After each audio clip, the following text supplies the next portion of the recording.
kababayan. Etong si Tambaluslos, pumalakpak lang sa kanya mga kababayan dahil medyo nahinaan siya sa palakpak eh. Nagpa-contest kung sino ang mas malakas pumalakpak, bibigyan ng 5,000 pesos cash. Sabi pa niya, lakasan niyo pa.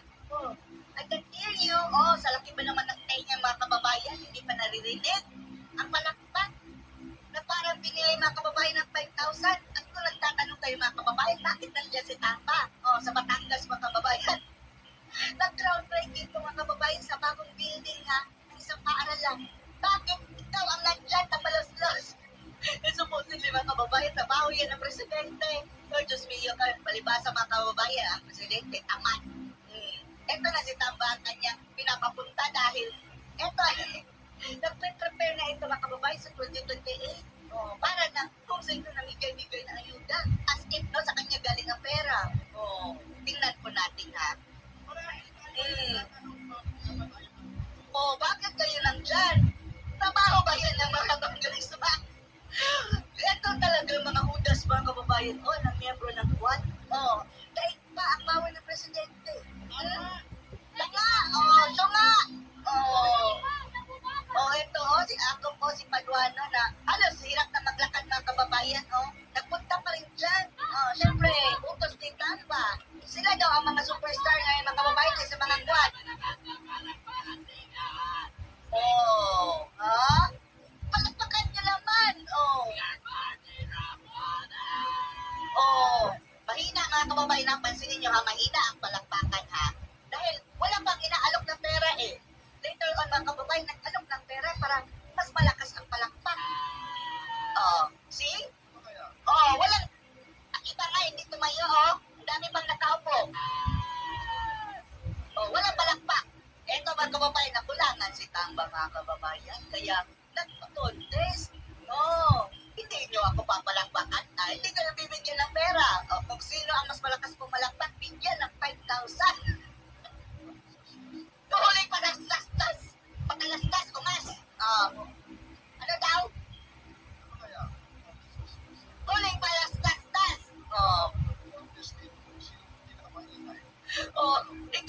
Ikaw ang pinakamaingay dyan, Tamba.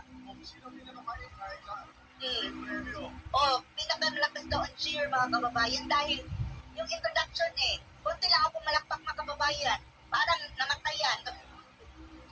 Kulang sa kanya. Oh. Ano kaya kung bigyan ko kayo ng pera, palakpakan nyo lang ako.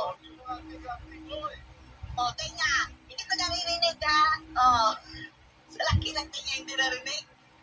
Oh. Oh, ayan, yan ang gusto ko. Tagabawan, oh, palakpakan niyo ako. Ang mas malakas pumalakpak, may premyo. At for your information mga kababayan, ang premyong ito ay galing po sa tax ng bayan, galing po sa income tax na sapilitang kinakanta sa inyo, mga manggagawang Pilipino.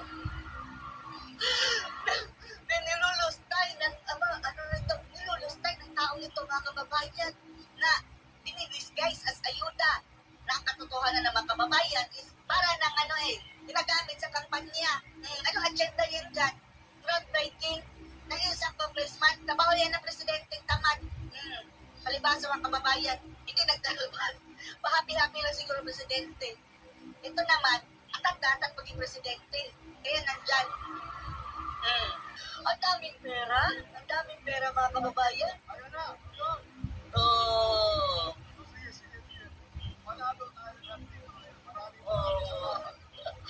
Ikaw lang ang talo, Tamba, dahil hindi ka mananalo sa eleksyon.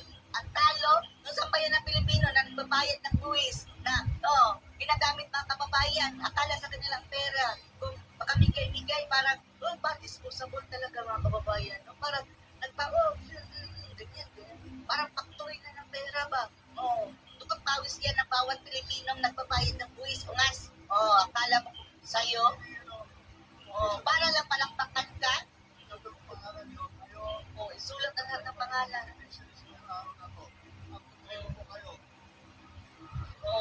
5,000 each. Tapos ang mga estudyante, 15,000 pesos. Cash! Layas! kababayan, palakpakan, oh.